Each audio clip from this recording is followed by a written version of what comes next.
Good afternoon, everyone. Welcome to Ethex's Cuppa Club today. I am really pleased to have a fantastic panel joining us today, who I'll introduce in a moment. The purpose of today's Cuppa Club is to really look at what collective action is needed to end homelessness for good in the UK. And so we're going to be talking in depth for the next hour on many of the issues related to this. And I'm really pleased to welcome you all to listening. So just as some housekeeping, please do submit any questions you have via the chat function, and I will feed them into the discussion today. We can't give any guidance to people on their own personal financial circumstances. As you know, Greater Change is currently raising finance on the Ethex platform. This isn't a financial promotion, but part of a broader discussion about homelessness. But we will be highlighting, obviously, some of the solutions that Greater Change are bringing. So first of all, let me just introduce the panel. So today I have Jonathan Tan, who is heading up Greater Change. Welcome, Jonathan. Hi. We also have Justin Duckworth, who is chair of the board at Greater Change. Hi, Justin. Good afternoon, everybody. We have Murphy Hopkins Hubbard, who is enterprise development and investment manager at Homeless Link. Hi.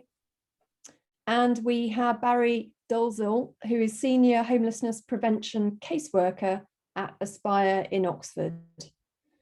And I'm, hi Barry, I'm Lisa Ashford, CEO of Ethex and Energize Africa, two of the UK's leading impact investing platforms. So just as a little bit of context, I'm just going to briefly outline some of the issues, and then it would be really great to just understand from everyone the organisation that you're representing and how these organisations interlink with each other.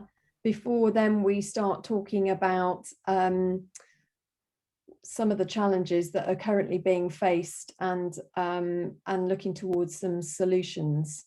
So just as some background, as people may know, homelessness remains a major problem in the UK, both for people who are experiencing homelessness, but also the impact that it has on society as a whole.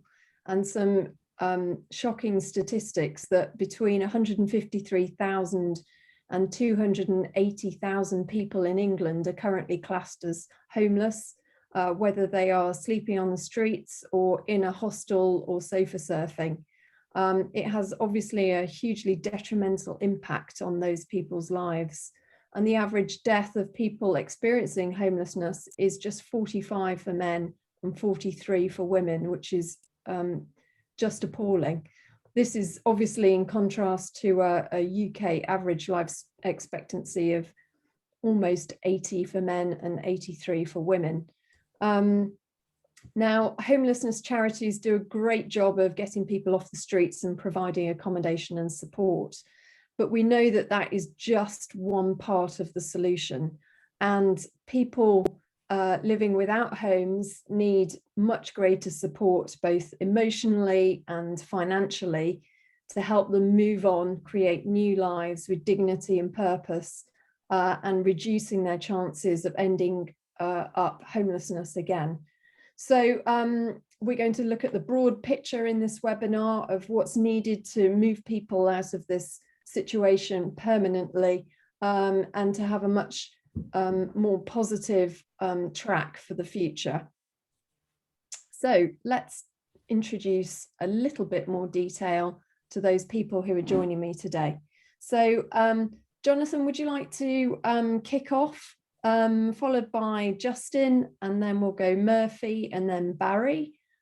That would be great. Thank you very much. Great. Hi everyone. So yeah, thanks very much for hosting us, Lisa. And it's really, really great that you mentioned the word dignity there, because I think that sort of really underlines the philosophy that we have at Greater Change. So what Greater Change does is we provide personalized budgets to help people overcome financial barriers out on their path out of homelessness. And what really sort of inspired us to start to do this was when my co-founder Alex and I were doing a lot of outreach work at Oxford with Aspire, where Barry's from. And what we realized was that if you were homeless and you were working extremely hard to get out of homelessness, engaging well with your support worker, you quite inevitably come up against some pretty large financial barriers. And so, and it's pretty impossible for you to overcome them by yourself. So an example of this might be rent deposit, right? You may be able to support the month-to-month rent payments in the future once you've moved in, but you can't get that lump sum deposit and first month's rent together, which in Oxford, would have been over £1,200. So we started Greater Change to try to address that. And it's very much something that is client-led. So, the idea being that, someone like Barry and the client that he's supporting, they'll sort of tell us how they want to get out of homelessness, what their aspirations are, giving them that control over their lives. And then all we do is provide a bit of financial sense checking and come up with that funding to help them make that move. And so, yeah, I think dignity is a good in itself, but it's actually also the thing that really underpins a lot of the great results that we have, right? Because we know that we've supported just over 400 people out of homelessness now. Over 70% of the people that we've supported have sustained their move on at least 12 months on. Over 40% of them make it into gainful employment. We know that of the 76 ex-offenders we worked with last year, only one of them ended up reoffending. So these are all great results, but it all comes from the fact that we give people their dignity. And so that's sort of how we started work. We worked very closely with Aspire, with Barry. Barry and I have been working there for like 4 years now. And it's that relationship of trust that we have for them to say, we trust that they know best how they want to get out of homelessness. We just need to enable them to get there. And that's Greater Change. That's how we're connected to Aspire. That's how we're connected to Homeless Link. We're a very early investor in Greater Change. And so we're very grateful for their support beyond the financial stuff as well. Murphy and I catch up very, very frequently where she helps support our business development. Thanks very much. I hope that wasn't too rambly an intro. No, that's great. And Justin, you may have a little bit to add on top of that. Yeah, sure. I mean, just as the chair of Greater Change, I came across the organization about 3 years ago. I read about it out of the blue, and I was incredibly struck by a couple of features of what they were trying to do. The first was just how they were not trying to sort of recreate anything in the charitable sector. What they were seeking to massively supercharge sort of all of this amazing outreach infrastructure that we already have in place as a sort of safety net and outreach to homeless clients on the streets. And this was an attempt to take what's already there and turn it into something that was sort of supercharged and able to really make that change a lasting change. So I was really struck by how sort of efficient and not trying to recreate the wheel that was. And the other thing about it was talking to Paul Roberts as the CEO of Aspire, in the very early days, was really struck me the importance of giving the homeless clients agency in decision-making right from the very beginning. And that seems to be the sort of secret source of what is coming out now in sort of how powerful this model is for giving people lasting ability to get off the streets, giving them agency, the ability to make decisions for themselves in conjunction with outreach workers like Barry, seems to be a very important part in creating that lasting change. So I actually got involved because I donated, because I was so struck by what a smart model it was and what a clever way they were trying to interact with the rest of the sector. I have a background myself in technology and biotech investing, so not relevant at all to the homeless sector, but it is 20 years of trying to help very young tech-based companies to survive, grow, and build into sustainable outfits. And so as part of that donation that I gave to John and Alex, we then got talking. They asked me to get involved, and before I knew it, I was being asked to be the chair. And it's been 2.5 years now, and I've loved it. So I'm here to support John. Brilliant. We'll leave it in, Justin. We'll leave it in. Over to you, Murphy. Hi, everyone. Thanks, Lisa. It's great to be here today and to hear hear another side of the Greater Change story also. So I am here representing Homeless Link. We are the national membership charity for homelessness. We work across the whole of England and do a huge amount of work, but ultimately we are here to support organisations who run homelessness services, to support them to get better and campaign for policy change that will help end homelessness. In my particular role, I look after our enterprise development work and our social investment portfolio, as well as sort of helping out with our grant programs, looking at kind of COVID responses, immigration advice, resilience and risk, and winter transformation funding also. So yeah, really excited to be here. Perfect. Thank you, Murphy. Hi, Barry. Hello, everybody. Yeah, so I'm Barry. I'm representing Aspire in Oxford. If I was to explain everything Aspire does, we'd be here for about 10 days. But yeah, the core of us is a social enterprise, employment and homeless charity. My particular role is homeless prevention, which all started under a pilot called Trailblazer. And Trailblazer was a new working under the Homeless Reduction Act to multi-agency work together to, maximise, reducing homelessness and helping people that were actually homeless. So yeah, my job is to take people that have a tendency mainly, and my big belief is that the solution to preventing homelessness is to help people sustain tendencies. We're doing a lot of great work with Greater Change. They really fit well into what I'm doing in that person-centered approach that Jonathan talked about. It's what the people need. And we just help them to get there, and it's all person-led. So Greater Change has been kind of taking our referrals and working in conjunction with us on what people need to get either into accommodation or to sustain their accommodation. Okay. So. Perfect, Barry. So before we get to solutions, which I do want to focus on, let's just talk a little bit about the challenges that as a society we're facing, and obviously those people who are homeless are at the sharp end of that. So Barry, to you first, why is this such a problem still within the UK?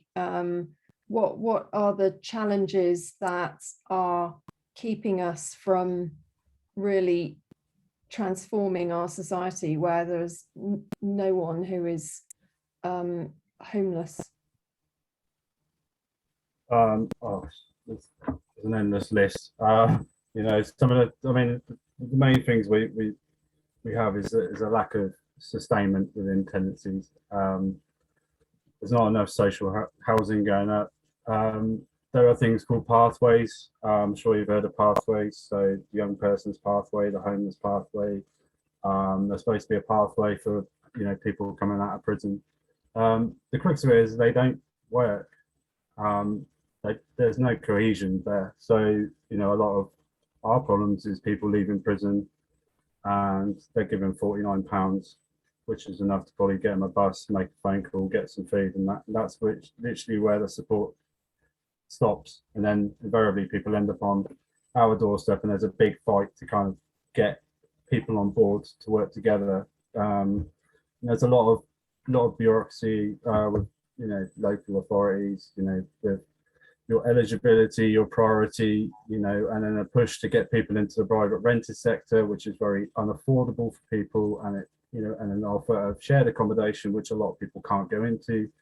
So people move away.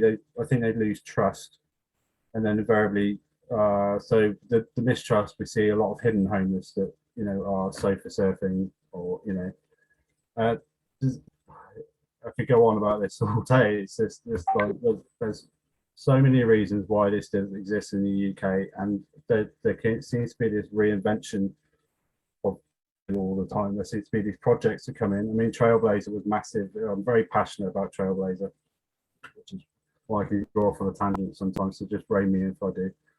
But it was a multi-agency way of working to maximise positive solutions for people, and then it was all analysed by fabulous organisation who were looking at the system failing, so we were reporting all back on that, and then it stopped.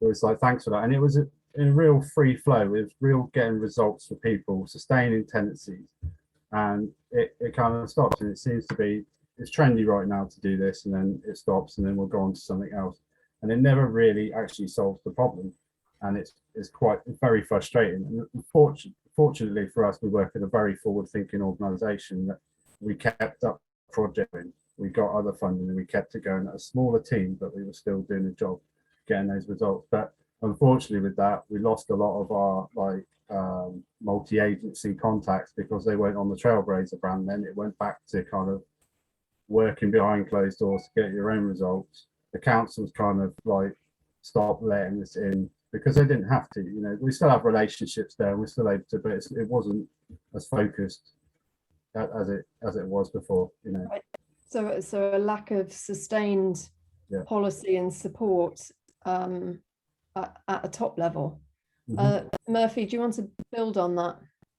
Yeah, thanks, Barry. I think I'd echo a lot of what you've said in terms of it. There is so many different reasons and so many different areas. I think we've seen over the last nearly 2 years now that, you know, there's people that had never been using food banks now using food banks. You know, relationship breakdowns. I think everyone's experienced spending time with your family can be tough when you can't leave. And you know, these are real day-to-day issues that have a cliff edge. We also have unsustainable employment. You know, we have 0-hour contracts. There's a lot of systemic issues that help contribute to risks of homelessness. But I think more so than that, we have an outcomes-led model a lot of the time in terms of, you know, acquiring longer term accommodation, and then the support stops.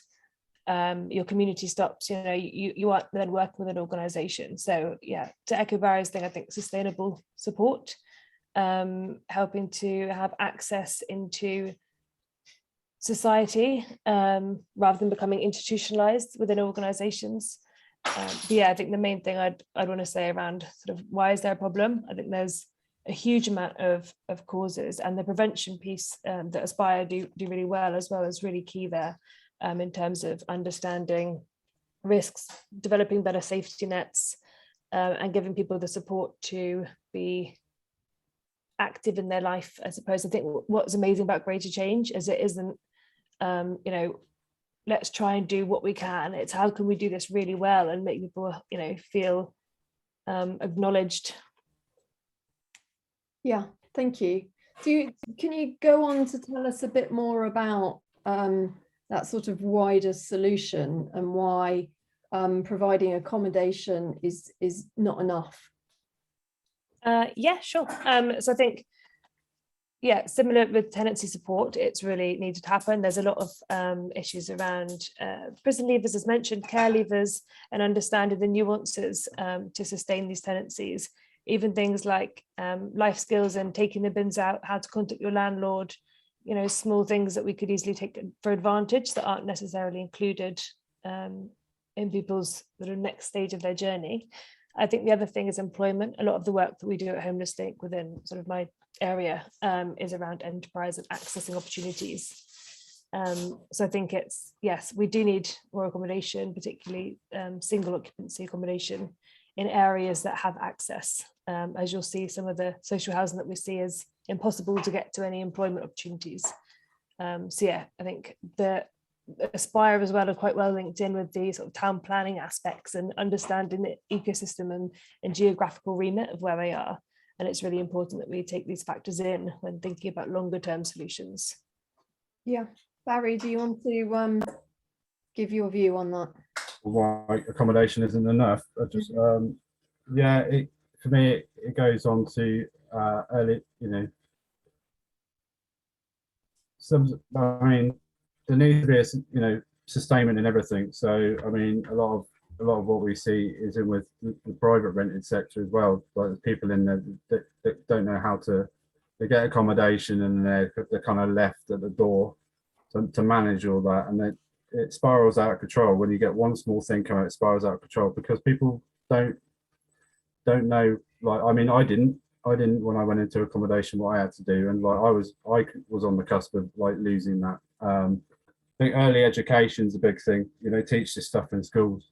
You know, we should be in schools talking about tenancy sustainment, and just having accommodation isn't enough. There's a lot more that goes with that. There needs to be a bit more of a so the social lettings kind of thing in Scotland that they brought forward is kind of like it's social private rented sector, but you have all that support. You have your tenancy sustainment officers, you have your neighbourhood officers, you have people you can go to easily access to help you maintain you know, the longevity of your housing.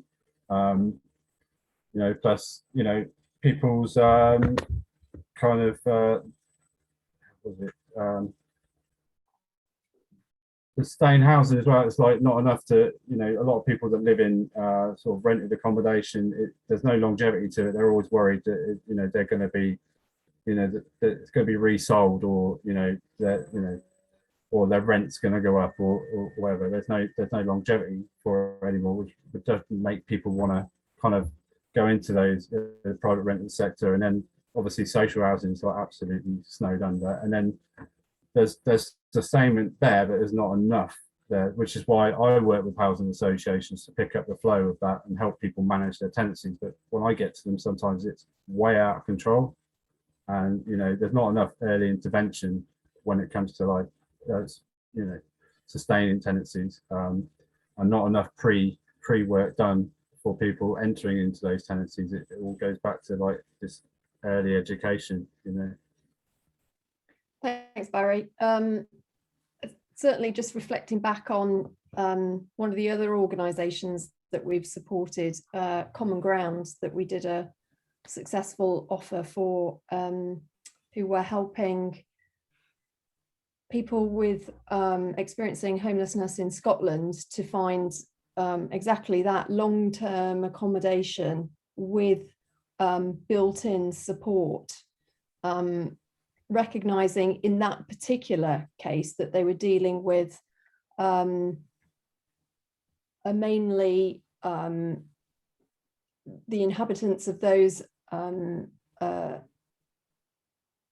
the accommodation were generally suffering from alcoholism, and so without providing all of the support services for those individuals, then it wasn't a complete solution. And you know, in that particular instance, I think, you know, providing those individuals with a sense of dignity and you know, life solutions certainly seem to be a much more complete package for those people to help them in the long term rather than just short term. So coming to John, tell us, John, how the platform helps to provide some of the solutions that individuals need to get them on that long-term positive path.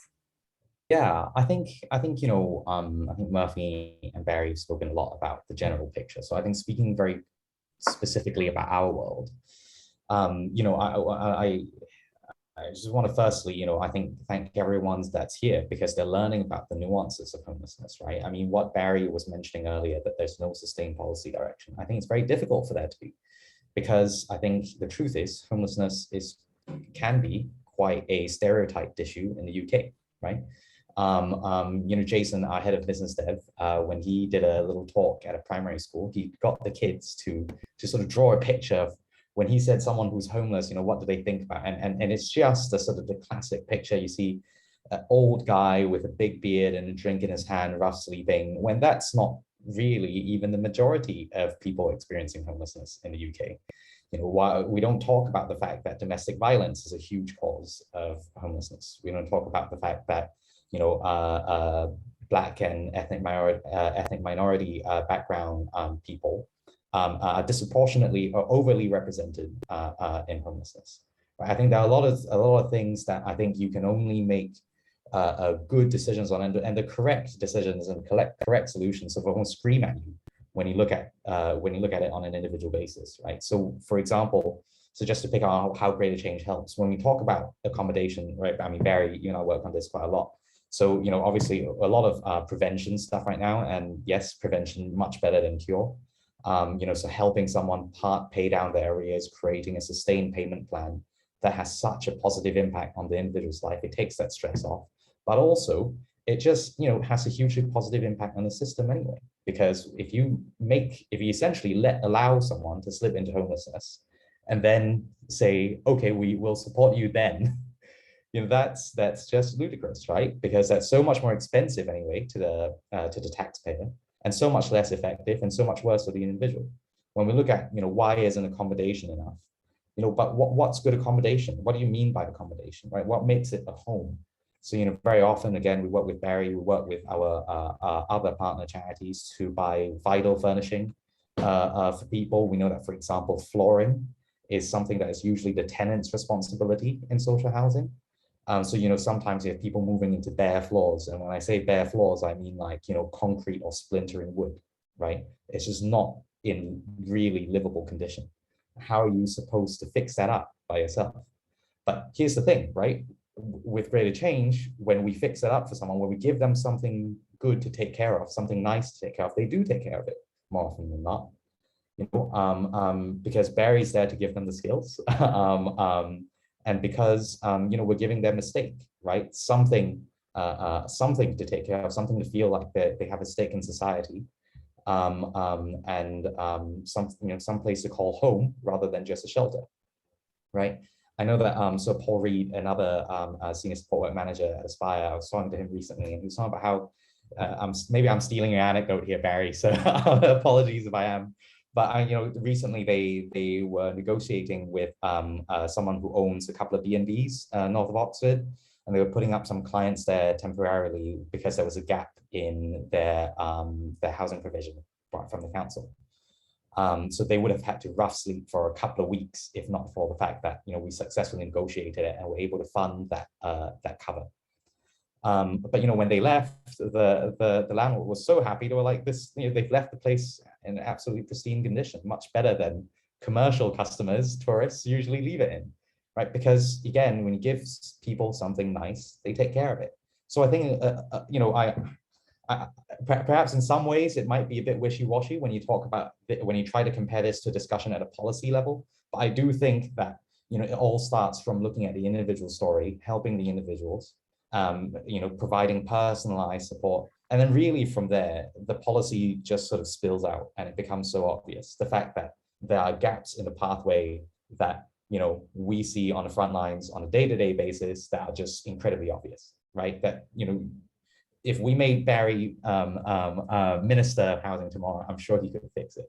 But I think it's just something that, if we start from the right place with the right values, I think with the right value set, I think the policy solution does just become pretty obvious and falls out of there. So. And Justin, just coming to you for a second, how do you feel that greater change has been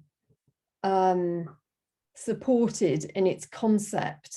So you talked earlier about, them trying not to do the same thing that others do and taking a bit more of a radical approach.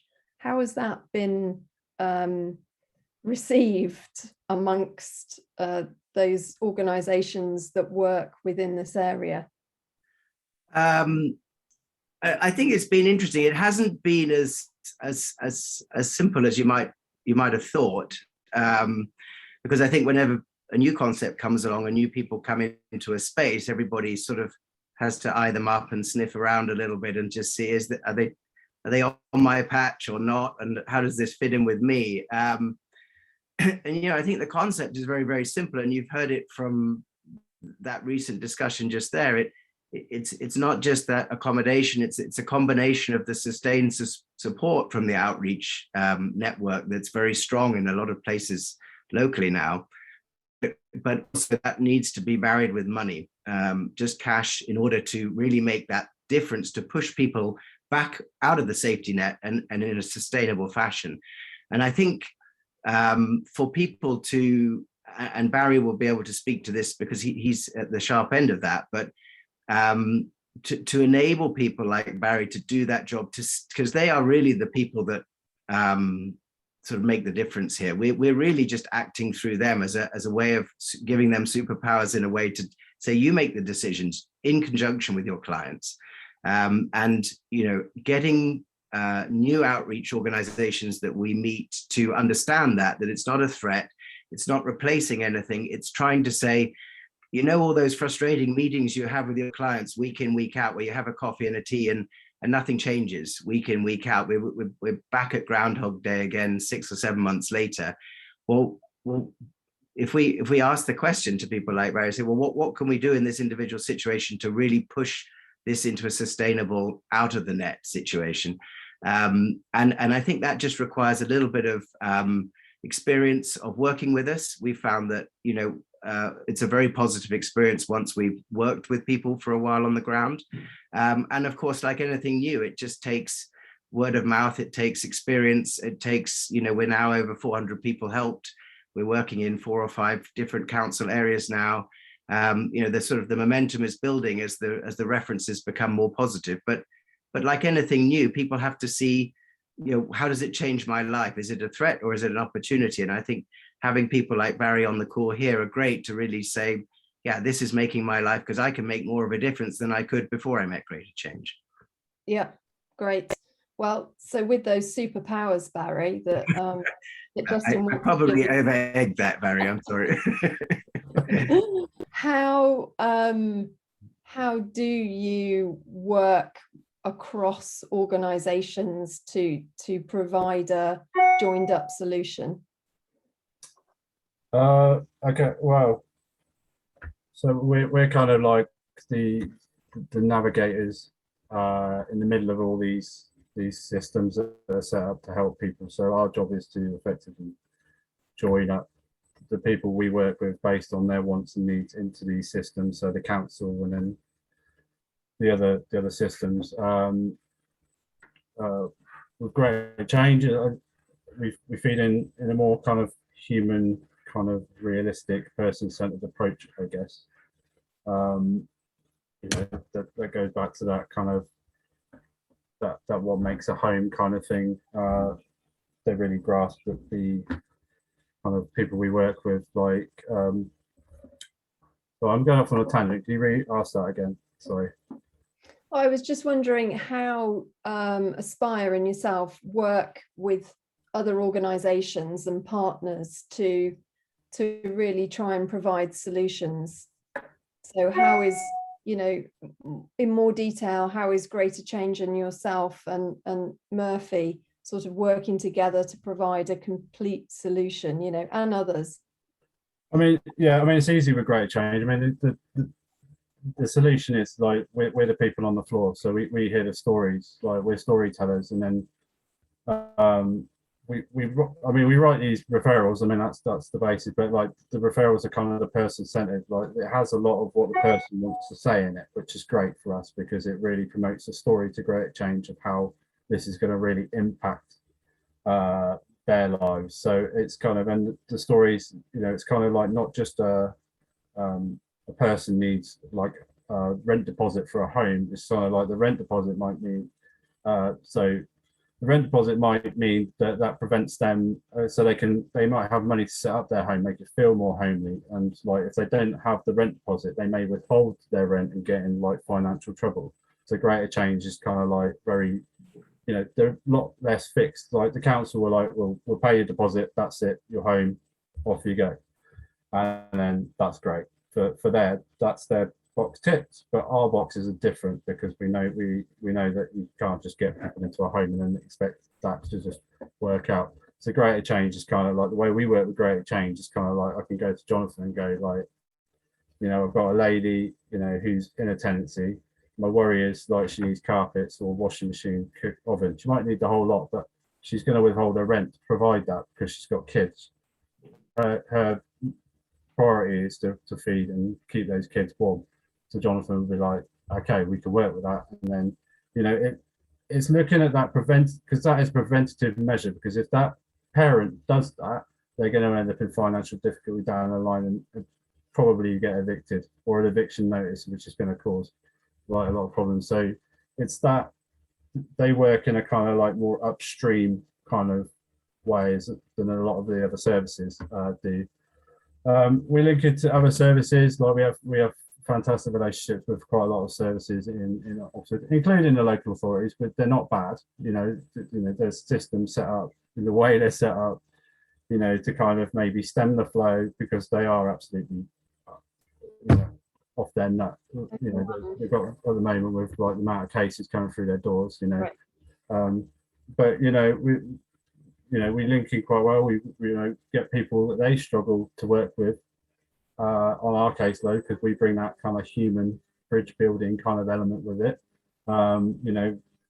We can then link in with like shelter, crisis, all the big names on the street that and then link that multi-agency. So what we can't do, they can, and what they can't do, they can, and fight round and round. But we've got the added thing with having that great relationship with Greater Change. We can achieve the impossible. We can go to a lot of doors and they go, sorry, we don't have this fertility, but we do with Greater Change. We definitely do. It's like a life-saving kind of relationship we have that supports the people I support. Thanks, Barry. Murphy, coming to you. So two questions here. I'm going to put you on the spot. So, from a national perspective, what is the true cost of homelessness to, us as a society? But secondly, from one of the questions that's come in,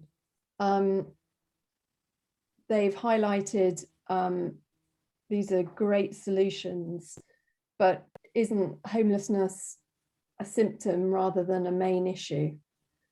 And so what are your views on that? Yeah, thanks, Lisa. I think I'll answer them backwards, if that's all right. Yeah, that's fine. I think the question that just came through kind of links into that partnership piece. If we're working alongside other organisations that have particular USPs, benefits, selling points that they're able to address homelessness and the effects of homelessness. If we think of it as a ladder, you can't do every rung on the ladder. And I think Greater Change are really brilliant at talking about the narrative of this, in that we should be, proud and doing the work that we're really good at, but actually bringing other people where needed to create that change. Like with trauma, you're absolutely right that there's a huge amount of trauma, and we do a lot of work around sort of trauma-informed care, psychologically informed environments, thinking through the way that we're doing it. A lot of the work within the sector, if you're not working in a partnership based, you're asking people to repeat their story a huge amount of the time. Some of our work we've just been doing around ending women's homelessness, we've found, having one key contact, a trusted contact, who then works with other organisations who are offering different services and support, is hugely valuable in not replicating the same thing, kind of re-interviewing someone and going over that traumatic experience. So yeah, I think having a joined up approach, bringing in the right people for the right conversations, but making sure that it's additive rather than repetitive, I suppose. In terms of the cost of homelessness, I think that's a really difficult question. I would echo sort of the earlier conversations around prevention models, better understanding in schools, having access to budget management and financial understanding from a young age is a key thing there, and would have a massive sort of cost saving. But also the way the funding set up at the moment is, either annually or sort of a few multi-year opportunities, which is why we have this kind of repeat cycle of projects sort of starting out, but the lack of sustainable funding causes a huge amount of issues, which kind of moves us into the social investment space as an answer to that. In terms of cost to homelessness, I wouldn't have an exact figure. I think, there's definitely areas to find that. I'm happy to send over some sort of signposting websites after this for anyone who would like better information. But I think that it's hard to quantify. I think you can do a numeric value, but the emotional sort of distress it has, I think, for families, how can we quantify it? That's a very real option for a lot of people. And there's a very sort of close cliff edge to people that we're not addressing at the right time. Thanks, Murphy. Can I just add to that? Yeah, I was going to say, Jonathan, can you come in there? Jump the gun there. Sorry about that. So I think I think the first thing to say, on the traumas point, I think that's absolutely right. I think what we have to say is that traumas are a part of the world. People suffer from them, and we need to make sure that we have the appropriate services in place to help them with that. So as Murphy was saying, making sure it's additive, and making sure we're collaborating so that they're getting all of the help that they need, because they might need more than one specialization. So I think that's obviously incredibly important.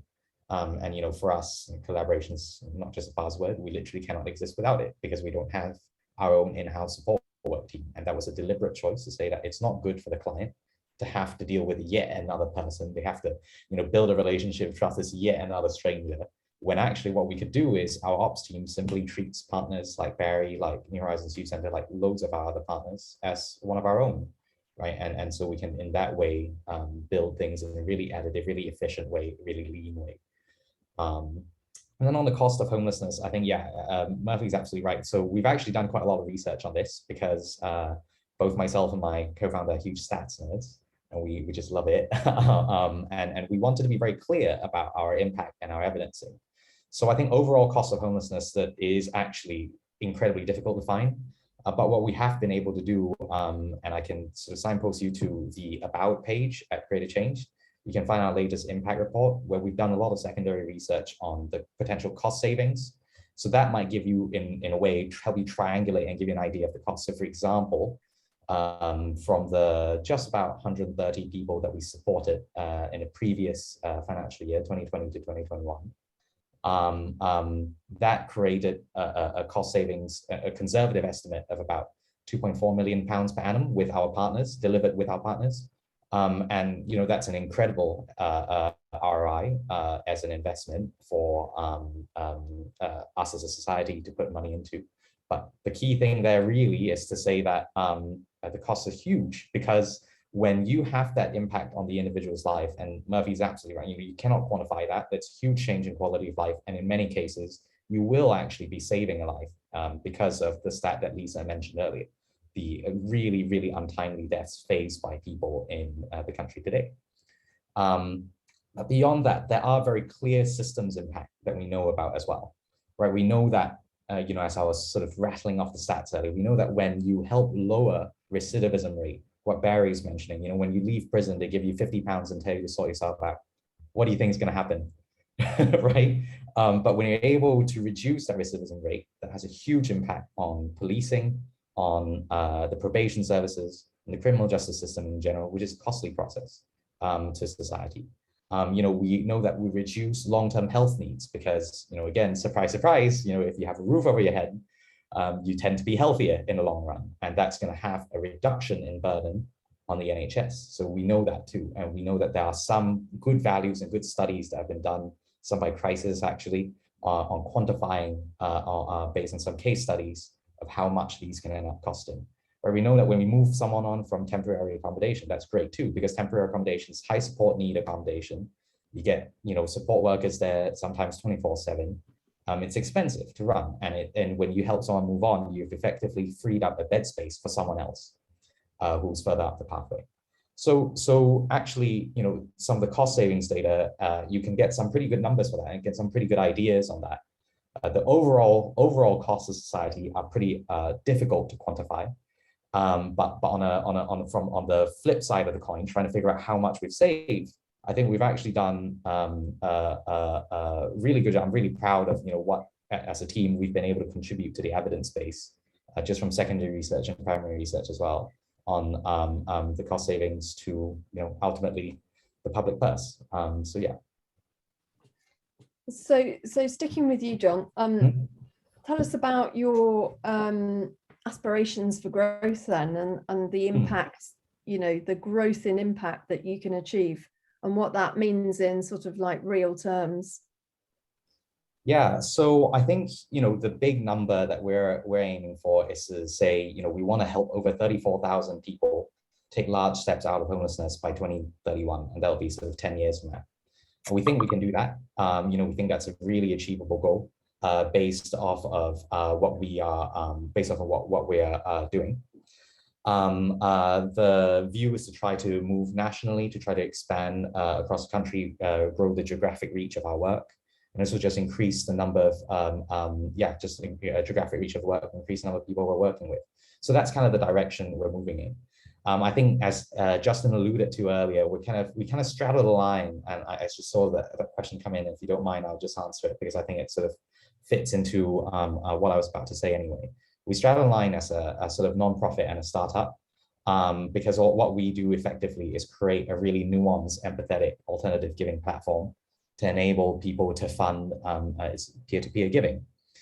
So where our income stream comes from is from the fact that we essentially, because of what we believe is an extremely compelling case to local and central government, off of the back of our contracts, we believe that's where we generate our revenue, is where we believe that we can generate a modest and sustainable return for our supporters, and that's sort of where we want to grow. We want to be sustainable. We want to grow at pace.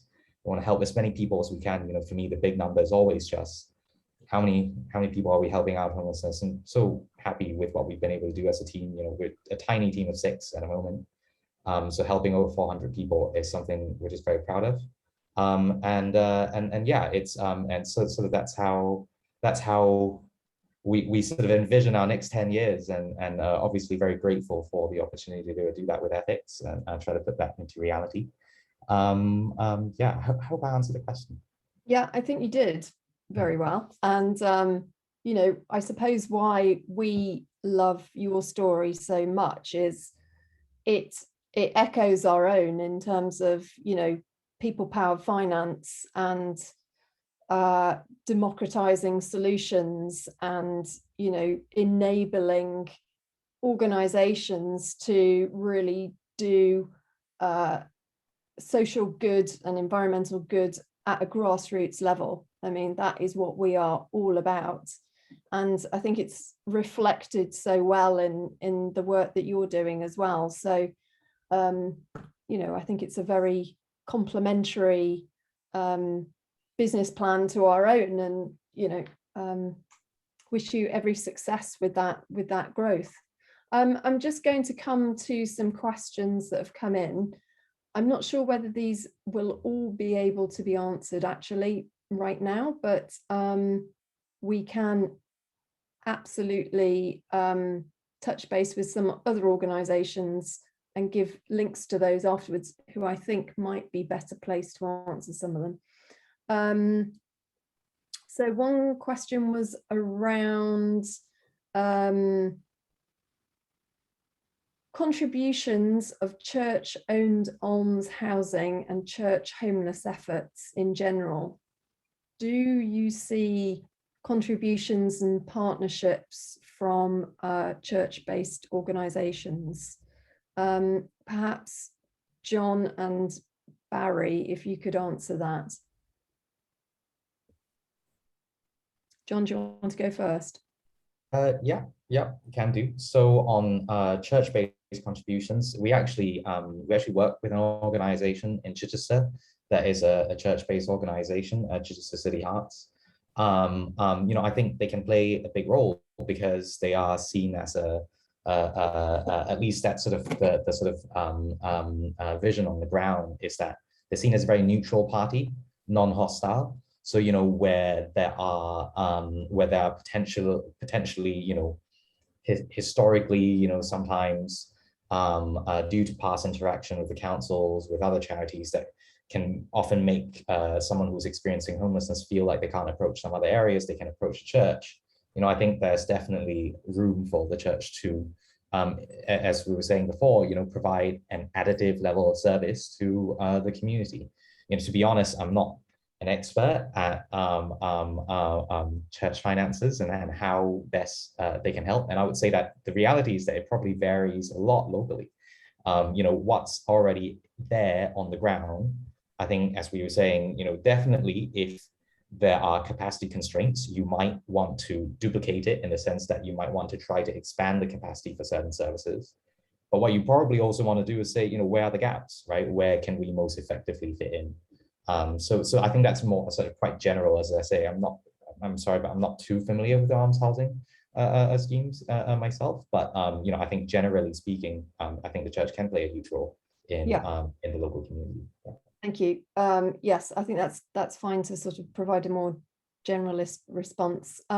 Barry, I don't know whether you've got anything to add there from within an Oxfordshire region.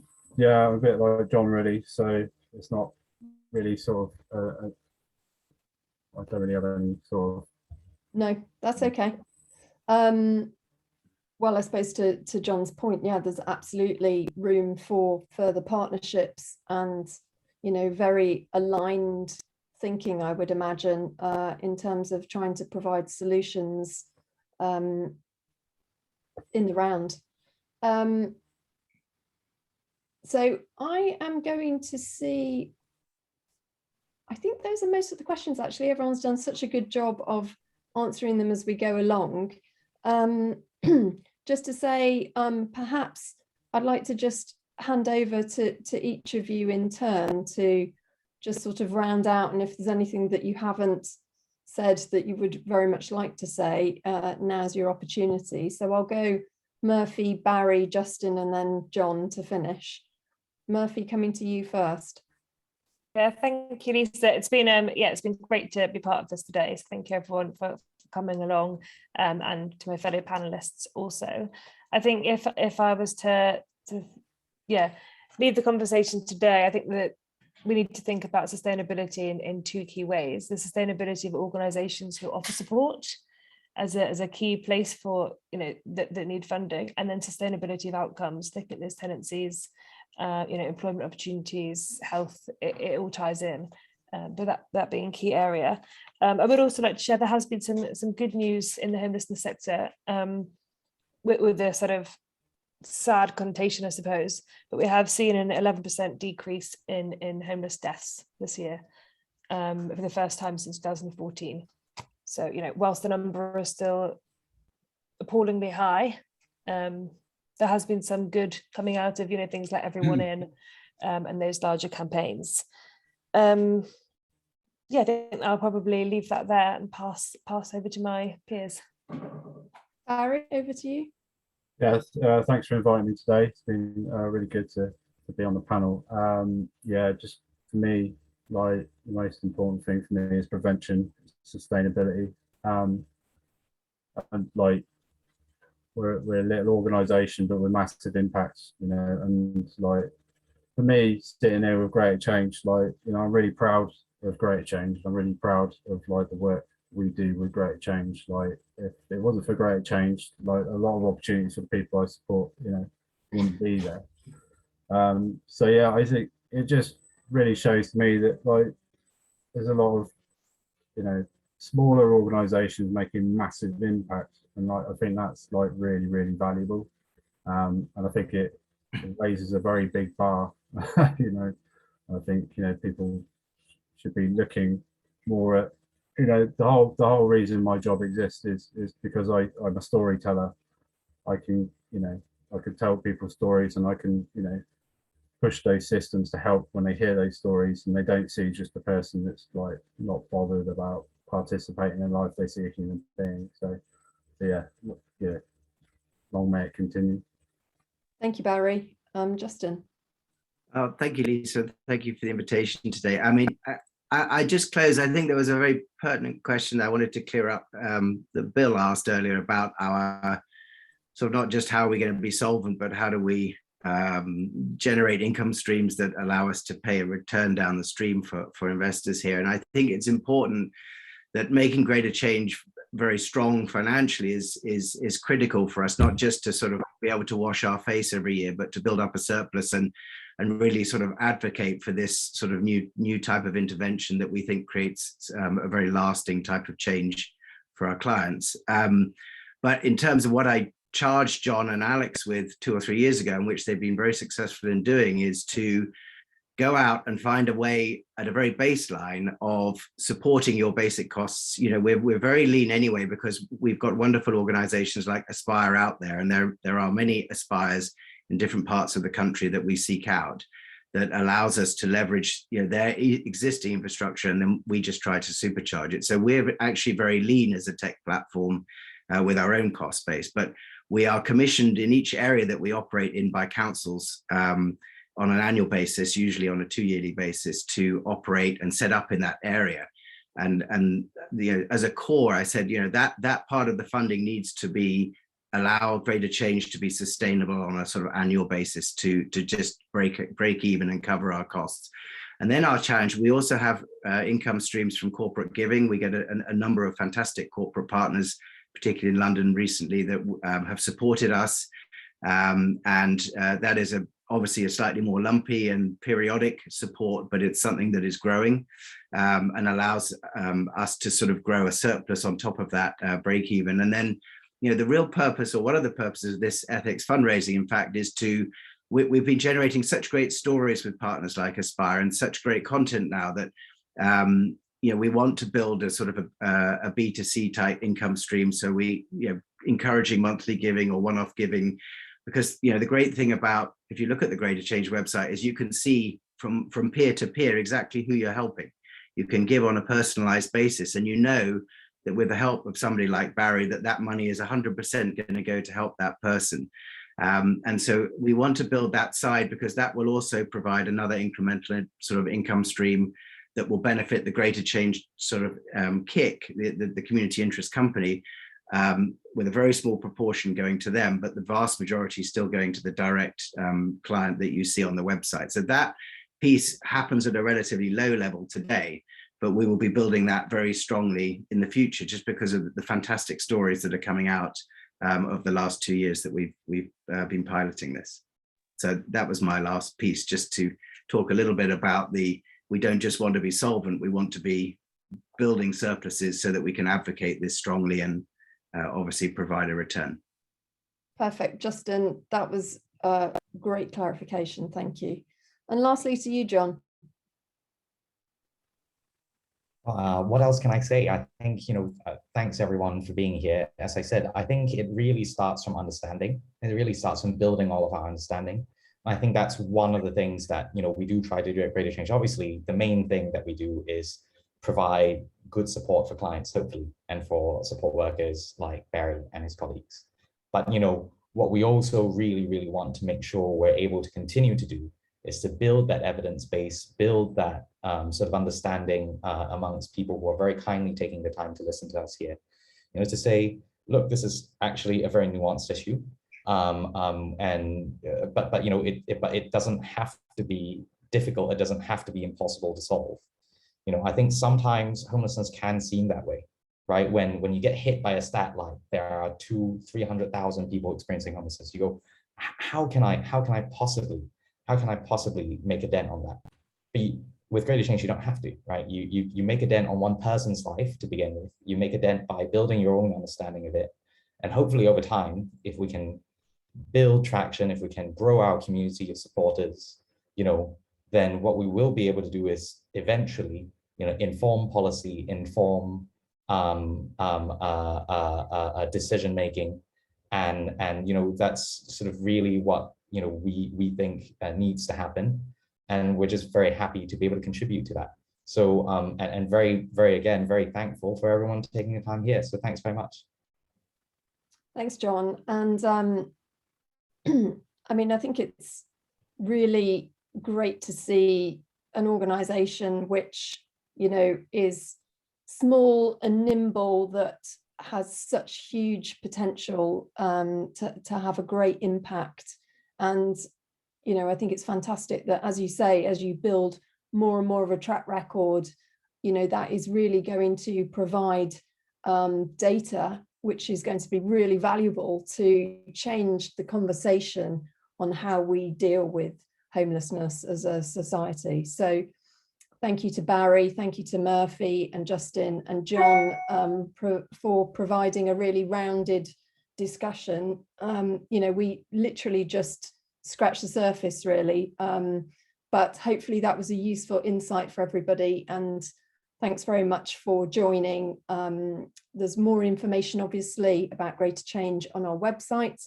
and we can provide links to the different organisations that have participated today in a follow-up email. So thanks very much. I hope everybody gets involved and just finds out a little bit more about these really worthwhile organisations. So thanks everyone, and hopefully speak to you all again soon. Thank you. Thanks very much. Bye. Bye-bye.